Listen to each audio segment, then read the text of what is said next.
भभुआ के छोरा रंगदार रंगीला सलवार बबुनी है चोली चालीदार बबुनी। बस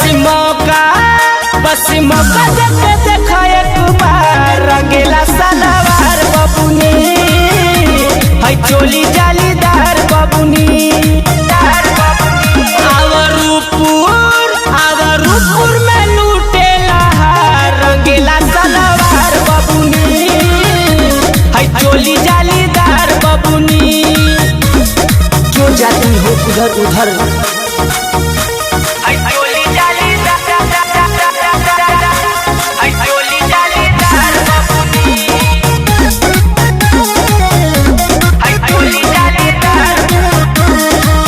चैनपुर चोली रंगी बिछा के गदी आहाटा हाथ मली दुबेरी डाली दुरु गौती तू बारू पनौती ए हमारी अनार कली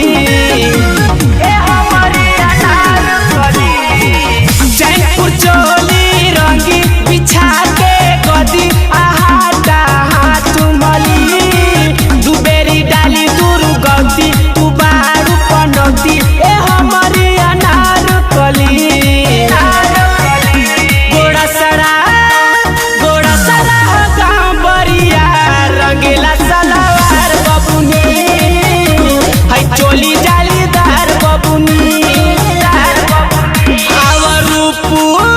आवरूपुर में लूटेला रंगीला सलवार बबुनी है चोली जालीदार बबुनी।